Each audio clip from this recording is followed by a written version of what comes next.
नमस्कार, स्वागत है आप सबका दिन भर की तमाम बड़ी और अहम खबरों के साथ मैं हूं कवीन सचान। शुरुआत हेडलाइंस से। भारत और जर्मनी के बीच वित्त, शिक्षा समेत 12 करार।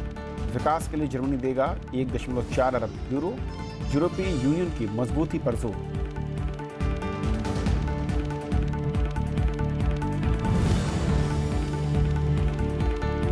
आडवाणी समेत 12 आरोपियों पर चलेगा आपराधिक साजिश का मुकदमा। बाबरी मस्जिद मामले में मिली जमानत। सीबीआई अदालत ने नहीं मानी आरोप खारिज करने की दलील।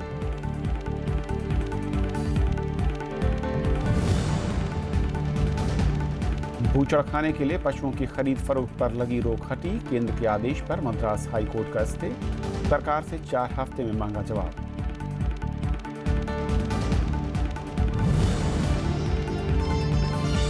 जीएसटी लागू करने को लेकर पश्चिम बंगाल ने उठाए सवाल। पूरी तैयारी के बिना विधानसभा में नहीं पेश होगा बिल।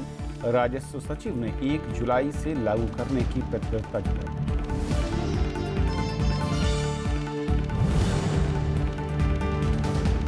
मोरा तूफान से बांग्लादेश में 6 की मौत, 3 लाख लोगों का पलायन। 2 दिन पहले केरल में मानसून की दस्तक।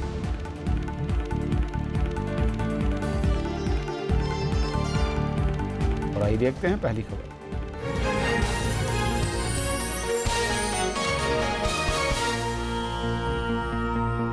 भारत ने जर्मनी को आश्वस्त किया है कि वो यूरोप की मजबूती के लिए हर संभव सहयोग के लिए तैयार है।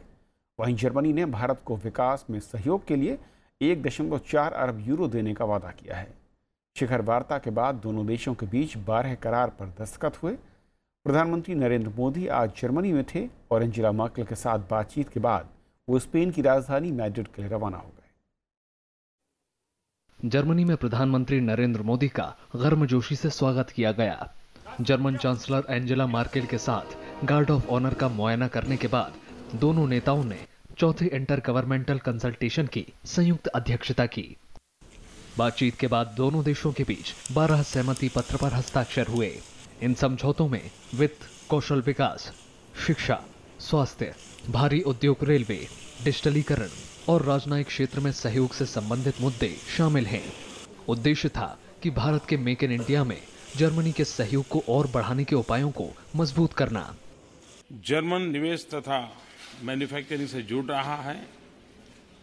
बहुत तेजी से फॉरेन डायरेक्ट इन्वेस्टमेंट में जर्मनी का कंट्रीब्यूशन हमारे यहाँ बढ़ रहा है। मिटलस्टान कंपनीज पर मैं विशेष फोकस करूंगा कि उन्होंने हमारे यहाँ काफ़ी कंट्रीब्यूशन किया है और काफ़ी मात्रा में किया है। We have established a solar partnership with India and it's been impressive to see the way in which India has been speeding up the expansion of solar energy in its country. We've had a very intensive exchange of views on this. So we have expanded and deepened our close bilateral cooperation in a number of areas. Yesterday evening I had the opportunity प्रधानमंत्री नरेंद्र मोदी और German chancellor Angela Merkel ने संयुक्त राष्ट्र NSG और जलवायु परिवर्तन से जुड़े अंतर्राष्ट्रीय मुद्दों पर काफी विस्तार से बात की। उन्होंने ब्रिटेन के निकलने के बाद यूरोपीय यूनियन की स्थिति पर चर्चा की। दोनों की चिंता ये थी कि इसके बाद विकास के मामलों पर यूरोपीय यूनियन को मजबूत कैसे किया जाए। यूरोपियन यूनियन में के समक्ष जो अपॉर्चुनिटीज हैं तथा जो चुनौतियां हैं उसकी भी विस्तार से हमने समीक्षा की है। पार्टनरशिप का महत्व दोनों देशों के लिए तो लाभ करता है ही है, लेकिन ये पार्टनरशिप वैश्विक संदर्भ में भी किस प्रकार से उपयोगी हो, उस दिशा में भी हमारी चिंतन की धारा रही है। अमेरिकी नीतियों की अनिश्चितता और बेल्ट एंड रोड की वजह से चीन की बढ़ती आक्रामकता के बीच भारत और जर्मनी एक दूसरे के काफी करीब आए हैं। दोनों नेताओं ने इस बात पर संतोष जाहिर किया कि आतंकवाद के खिलाफ दोनों देशों के सहयोग काफी अच्छे हैं और कोशिश ये है कि लोकतंत्र को कैसे मजबूत किया जाए ताकि आतंकवाद पर रोक लगाई जा सके। अखिलेश सुमन, राज्यसभा टीवी। और इस यात्रा और आज जो करार हुए इस पर और बातचीत करने के लिए हमारे साथ पूर्व राजदूत वीरेंद्र गुप्ता साहब हैं। स्वागत है सर आपका। दोनों देशों के बीच यूँ रिश्ते काफ़ी मजबूत हैं, लेकिन प्रधानमंत्री की आज के जो समझौते हुए हैं उसमें उन्होंने कहा कि मेड फॉर ईच अदर। क्या इसके मायने हैं आज के दौर में भारत और अगर हम देखें देश को?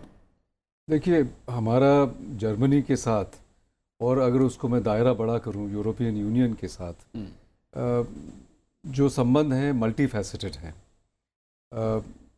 इकोनॉमिक डायमेंशन बहुत तगड़ी है और जितने एग्रीमेंट्स पे दस्तखत हुआ उसमें काफ़ी ज़्यादा जो है इकोनॉमिक परिप्रेक्ष्य हमें दिखता है, लेकिन सिर्फ रिलेशनशिप की इकोनॉमिक सिग्निफिकेंस ही नहीं है। आज की तारीख में यूरोप चुनौतियों से गुजर रहा है, चाहे वो आर्थिक तरीके पे हो, पॉलिटिकल तरीके में हो। ब्रेक्सिट के बाद में और भी कंट्रीज़ में इस तरह की रवैये दिखाई पड़ रहे हैं। मिलिट्री और पॉलिटिकल टर्म्स में यूरोप की अमेरिका से जो ट्रेडिशनल सांठ गांठ रही है वो भी हिलडुल रही है आजकल। तो उस सिचुएशन में मैं समझता हूँ प्रधानमंत्री मोदी जी की सबसे बड़ी बात यह है कि जर्मनी, जो कि यूरोप का सबसे बड़ा देश है, और भी यूरोपियन यूनियन के कंट्रीज़ में जा रहे हैं, तो एक मजबूत तरीके से उन्होंने जो है वो यूरोपियन यूनियन के लिए हमारा कमिटमेंट, हमारी स्ट्रॉन्ग रिलेशनशिप, और हमें उसको आगे बढ़ाना है। तो ये बहुत मजबूत तरीके से सामने रखी है। 2015 के बाद 2017 यानी कि 2 साल के अंतराल में ही ये दूसरी यात्रा। आमतौर पर इतनी जल्दी किसी एक देश में प्रधानमंत्री की यात्रा है, उसके एक अलग मायने हैं, इसे कैसे देखा जाए? ऑब्वियसली इंडिया के जर्मनी से बड़े अच्छे संबंध हैं। मैंने इकोनॉमिक का जिक्र किया, इकोनॉमिक रिलेशंस का। उसके अलावा हमारा काउंटर टेररिज्म में और पॉलिटिकल, देखिए हिंदुस्तान और जर्मनी दोनों ही जो विश्व की व्यवस्था है उसमें हम छूट गए हैं। हम छूट गए क्योंकि यूनाइटेड नेशंस जब 45 में बना तो हम एक आज़ाद मुल्क भी नहीं थे और गरीब और कमज़ोर देश थे। जर्मनी हारा हुआ देश था। तो अब जो है 70 साल के बाद में सिचुएशन बहुत बदल गई है और हमारा इंडिया का और जर्मनी का दोनों का ही बड़ा स्ट्रॉन्ग क्लेम है। जर्मनी यूरोप का सबसे प्रमुख, सबसे बड़ी इकॉनमी है, सबसे मजबूत देश है। इंडिया दुनिया का सेकंड लार्जेस्ट पॉपुलेशन के हिसाब से, इकॉनमी के हिसाब से। तो इंडिया और जर्मनी साथ साथ काम कर रहे हैं और यूनाइटेड नेशन सिक्योरिटी काउंसिल के लिए हमने G4 भी बनाया है, जिसमें हम जापान और ब्राज़ील के साथ काम कर रहे हैं। और मुझे लगता है कि अगर इन एफर्ट्स को आगे तरक्की नहीं मिले, जिसका मुझे बहुत शक है क्योंकि बहुत सारे काटने वाले देश भी रखे हुए हैं सामने। आपका शक क्यों है कि जो बातें हो रही हैं, पिछले 2.5 साल 3 साल के अंदर जो एक गर्मजोशी, एक रिश्तों में एक नया स्तर की बात हो रही है, वो फिर व्यवहारिक या फिर ज़मीन पर क्यों नहीं उतर पाएगी? देखिए, हमारे और जर्मनी के तो रिलेशंस हैं। जैसे मैं यूनाइटेड नेशन सिक्योरिटी काउंसिल की बात कर रहा था, वो तो चाइना हमको फ्रस्ट्रेट करने के लिए तैयार है। और भी देश हैं, जितने देश हमको सपोर्ट करते हैं उससे दुगने देश हमको अपोज भी कर रहे हैं। लेकिन जहाँ तक इंडिया और जर्मनी का रिलेशनशिप है, तो आपने सही कहा कि बहुत खास नोट करने वाली बात है कि हमारे प्रधानमंत्री और जर्मनी के लीडर्स में बहुत मुलाकात होती रहती है। एक और G20 के तहत भी हर साल मौका मिलता है और प्रधानमंत्री जुलाई में फिर जाएंगे जर्मनी G20 की समिट के लिए। तो मुझे ऐसा लगता है कि G20 का एक खास वजूद है और चूंकि इंडिया और जर्मनी दोनों ढूंढ रहे हैं ये रास्ता कि किस तरह से हम वैश्विक व्यवस्था में अपना हक या अपना जो सही रोल है उसकी अदायगी कर सकें। और अगर UN सिक्योरिटी काउंसिल में हमको किसी वजह से काफ़ी अरसे के लिए, मान लीजिए, कोई ऐसी रास्ते नहीं नज़र आए, तो मुझे लगता है कि हम लोगों को G20 का जो ये रास्ता है, जो कि उभर के एक ऐसा क्लब बन गया है, एक ऐसा ग्रुप बन गया है जहाँ पे दुनिया के मजबूत पॉलिटिकल और आर्थिक मामलों में जो मजबूत देश हैं वो सब आ गए हैं। तो यहाँ पे मैं समझता हूँ कि इंडिया और जर्मनी की पार्टनरशिप बहुत ज़्यादा जो है वो अहम हो सकती है। एक आखिरी सवाल सर, कि कहा ही जा रहा है कि इंडिया और जर्मनी जिस तेज़ी के साथ बढ़ रहे हैं, भारत में करीब 1600 से ज़्यादा जर्मन कंपनियां हैं, 600 करीब ज्वाइंट उपक्रम चल रहे हैं, और जिस तेज़ी के साथ ट्रेड बढ़ा है, रिश्ते मजबूत हो रहे हैं। हालांकि आज भी जो बयान आया है अनऑफिशियल तरीके से, चीन और अमेरिका के दोनों देशों के जो आज एग्रीमेंट हुए हैं, जो वहाँ पर एक प्रेस कॉन्फ्रेंस के ज़रिए बताया गया, वो बहुत पॉजिटिव नहीं दिखते हैं। इम्पैक्ट जो है भारत और जर्मनी के रिश्तों का, मैं कहूँ कि चीन और अमेरिका में, क्या ऐसा है कि जिसके चलते बहुत असहज से कुछ नज़र आते हैं देश? देखिए, इंडिया और जर्मनी का ट्रेड है 17-18 बिलियन डॉलर के करीब ट्रेड है, लेकिन पोटेंशियल बहुत ज़्यादा है, और पिछले 2-3-4 सालों में बहुत तरक्की जितनी होनी चाहिए थी उतनी नहीं हुई है। तो कुछ व्यवस्थाएं चल रही हैं। हमारा बायलैटरल इन्वेस्टमेंट प्रमोशन जो एग्रीमेंट्स हैं उनको भी हम दोबारा यूरोपियन यूनियन के साथ कर रहे हैं, यूरोपियन यूनियन के साथ FTA भी कर रहे हैं। तो मुझे इस बात की उम्मीद है कि भारत और जर्मनी के संबंध आने वाले वक्त में और मजबूत होंगे। खास इस चीज़ का जिक्र करना चाहता हूँ कि जर्मनी जो है वो टेक्नोलॉजी का बहुत अच्छा स्रोत है, हमेशा रहा है, और प्रधानमंत्री की जो टेक्नोलॉजी पे उनको समझ है, उनकी टेक्नोलॉजी की पकड़ है, और उन्होंने अपने गवर्नेंस में टेक्नोलॉजी को बहुत, स्केलिंग इंडिया, डिजिटल इंडिया और हर तरीके की टेक्नोलॉजी स्टार्टअप को बेनिफिट फ़ायदा करने के लिए। और उन्होंने कहा कि स्पोर्ट्स में फुटबॉल टीम को जर्मनी जो है हेल्प करेगी। जी हाँ, बिल्कुल। तो टेक्नोलॉजी पे जो हमारा एम्फेसिस है, प्रधानमंत्री का एम्फेसिस है, उसमें जर्मनी हमारा बहुत एक तगड़ा पार्टनर करके उभर के आ सकता है। तो मैं कहूँगा कि उस मामले में अगर देखा जाए तो जर्मनी और इंडिया जो है वो मेड फॉर ईच अदर है। बहुत बहुत शुक्रिया जितेंद्र जी आपका इस चर्चा में शामिल होने के लिए। यदि पहले का छोटा सा ब्रेक, और ब्रेक के उस पार कुछ और बड़ी खबर।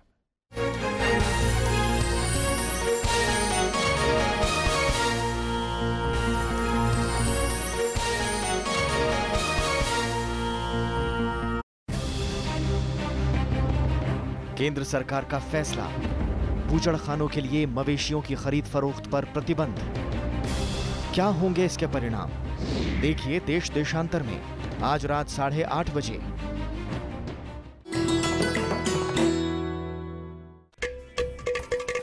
घटम, प्राचीन दक्षिण भारतीय ताल वाद्य। जब बजता है तो सृष्टि के 5 तत्वों धरा, जल, वायु, अग्नि और आकाश के स्वर को इसकी धुन में किया जा सकता है महसूस। घटम पर उंगलियों और हथेली के थाप से उत्पन्न हुई स्वर तरंग पैदा करती है अद्भुत ताल।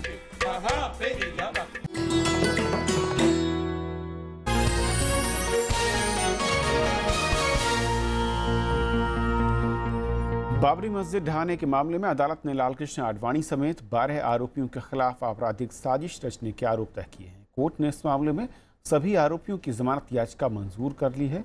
कल से इस मामले में रोजाना सुनवाई होगी। बाबरी मस्जिद ढहाने के मामले में लखनऊ की विशेष अदालत में मंगलवार को सुनवाई हुई। बीजेपी नेता लालकृष्ण आडवाणी, मुरली मनोहर जोशी, उमा भारती समेत बाकी आरोपी कोर्ट में पेश हुए।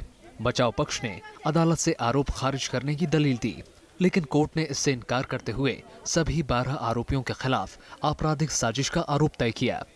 हमने डिस्चार्ज की एप्लीकेशन 12 लोगों की तरफ से लगाई थी कि इनके खिलाफ 120 की कोई एविडेंस नहीं है, लेकिन क्योंकि ऑनरेबल सुप्रीम कोर्ट का ऑर्डर है कि लोअर कोर्ट इसमें चार्ज फ्रेम करे तो लिया जाए, उसमें उन्होंने उस एप्लीकेशन को खारिज करके इन सब के खिलाफ चार्ज फ्रेम कर दिया है। कोर्ट ने अब सभी आरोपियों को इस मामले में जमानत दे दी है।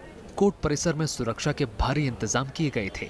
संबंधित पक्षों को छोड़कर किसी को अंदर जाने की इजाजत नहीं दी गई थी। साजिश का आरोप लगाया जा रहा, कौन साजिश थी? लाखों लोग थे, साजिश किसकी थी? किसी की साजिश नहीं थी, स्वाभाविक प्रतिक्रिया थी उसकी। तो भाजपा के करोड़ों कार्यकर्ता, लाखों अधिकारी और हजारों नेता शामिल हुए हैं, सारे ही नेता।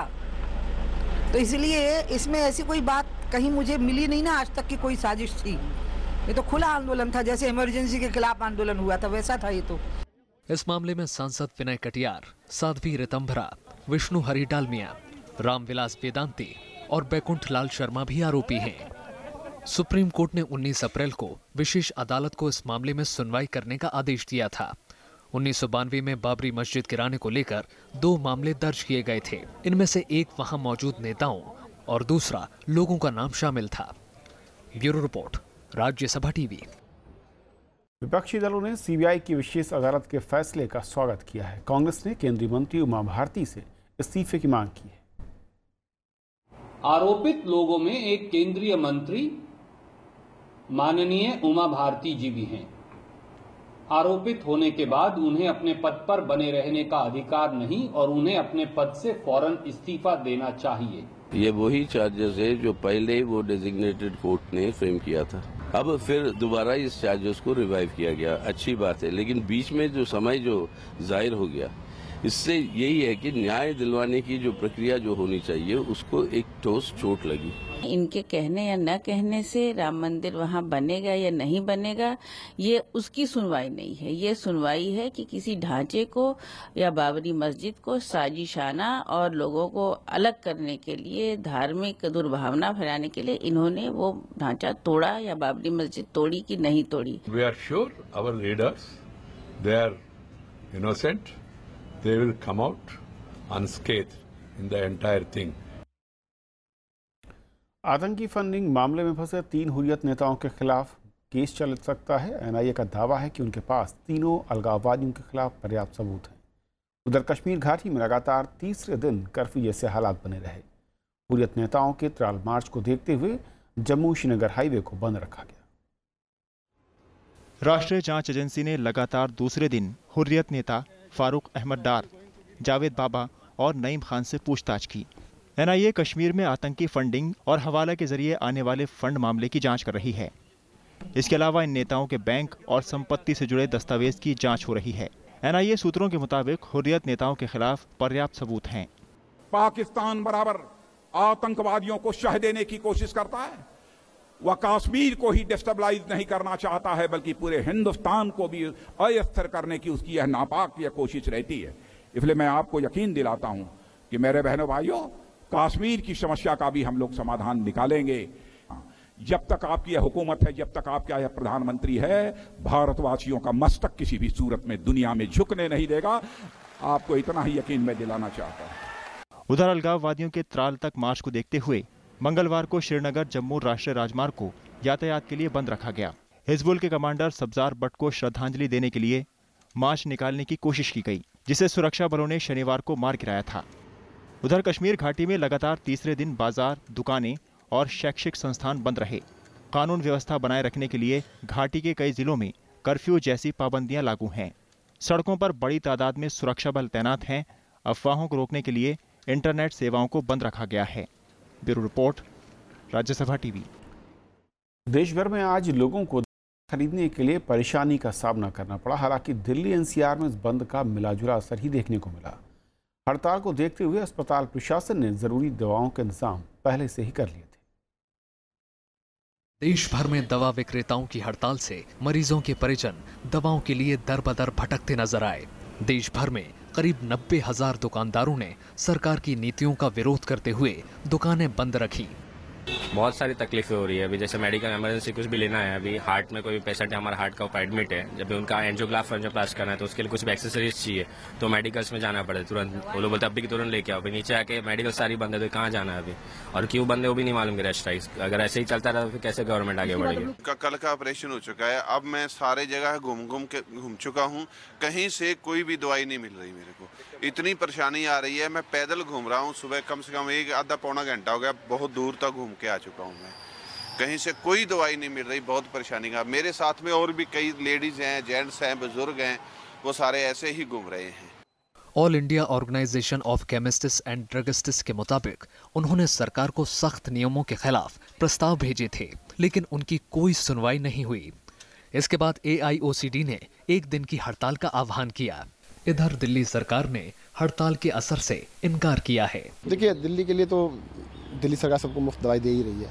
हम तो अपने पॉलीक्लिनिक्स में, मोहल्ला क्लिनिक में, अस्पताल में, डिस्पेंसरी में सब जगह दवाइयाँ मुफ्त दे रहे हैं सबको, तो मुझे लगता है थोड़ा सा कमी तो होगी। दरअसल सरकार ने दवा विक्रेताओं को बिक्री से जुड़ी तमाम जानकारी एक पोर्टल पर डालने के लिए कहा है, जबकि दवा विक्रेताओं का कहना है कि मौजूदा व्यवस्था में ये मुमकिन नहीं है। दवा विक्रेता ऑनलाइन फार्मेसी का भी विरोध कर रहे हैं। विक्रेताओं का कहना है कि ऑनलाइन फार्मेसी से उनकी दुकानदारी को नुकसान होगा, साथ ही दवाइयों के गलत इस्तेमाल और नकली दवाइयों की बिक्री को बढ़ावा मिलेगा। Panchanan Mishra, Rajya Sabha TV. Madras high court ने केंद्र सरकार के पशु मंडियों से कत्ल के लिए जानवरों की खरीद बिक्री पर प्रतिबंध की सूचना पर रोक लगा दी है। इसके साथ ही कोर्ट ने केंद्र और राज्य सरकार से फैसले पर 4 हफ्ते में जवाब मांगा है। मद्रास हाई कोर्ट की मदुरई बेंच ने अंतरिम फैसला सुनाते हुए कहा कि सरकार लोगों की फूड हैबिट तय नहीं कर सकती। इससे पहले पश्चिम बंगाल समेत कई राज्य केंद्र के इस फैसले का विरोध कर चुके हैं।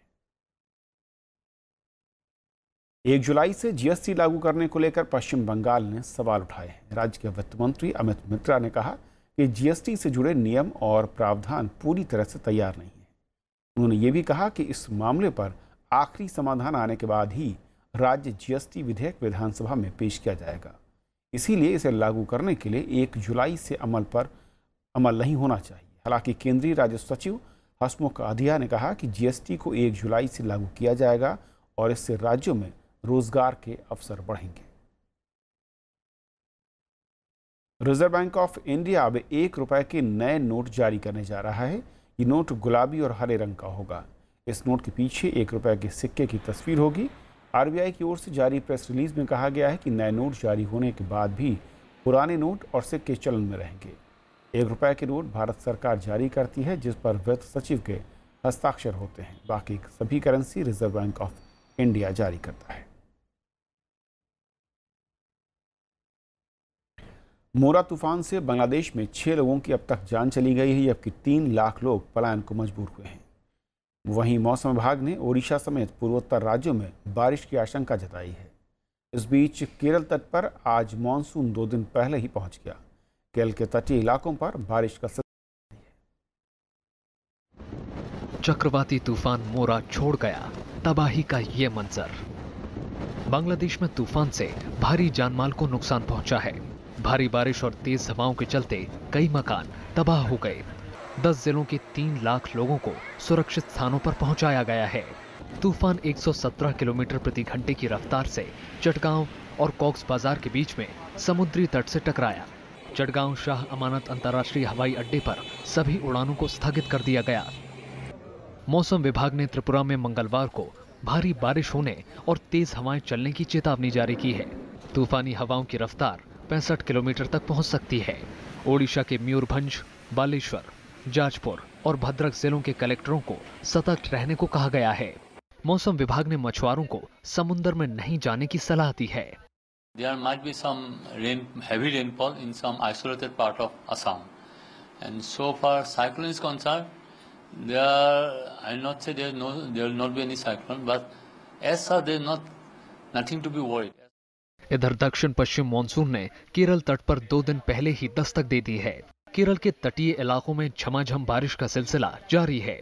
कन्नौर और कासरगोड समेत उत्तरी केरल के कई इलाकों में भारी बारिश जारी है।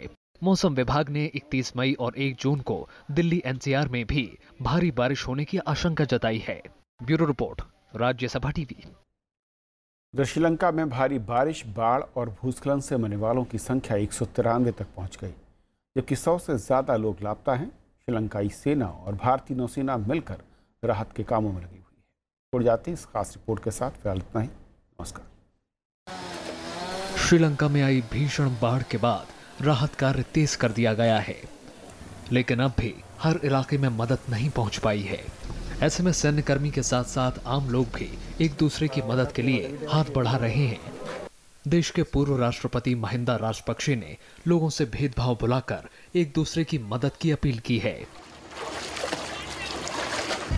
දේශපාලන පක්ෂපාත ભેදයෙන් තොරව ජනතාවගෙන් ඉල්ලනවා මේ විපතටපත් උදවියට තමන්ගේ संपूर्ण सहयोग लबा देන්න। बाढ़ पीड़ित लोगों तक मदद न पहुंच पाने से लोगों में मायूसी का माहौल है। දැන් දවස් 4ක් වුණා කිසිම මිනිහෙක් ආවේ නැහැ. රජයේ නිලධාරියෙක්වත් කිසිම මිනිහෙක් ආවේ නැහැ. මේ අවට මිනිස්සු විතරයි ගොඩක් ඇවිල්ලා උදව් කර කන්න බොන්න දීලා සේරම හැමදේම करे। श्रीलंका में बारिश और बाढ़ से करीब 6 लाख से ज्यादा लोग पलायन को मजबूर हैं।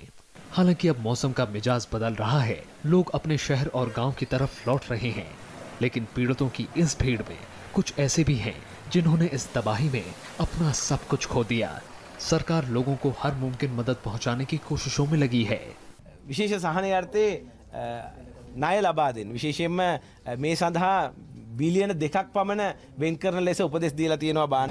श्रीलंका में आई भारी तबाही के बाद दुनिया भर से मदद पहुंचाने का सिलसिला जारी है। भारत ने भी पड़ोसी धर्म का पालन करते हुए राहत की बड़ी खेप श्रीलंका भेजी है। राहत सामग्री लेकर तीसरा जहाज भी श्रीलंका पहुंच चुका है।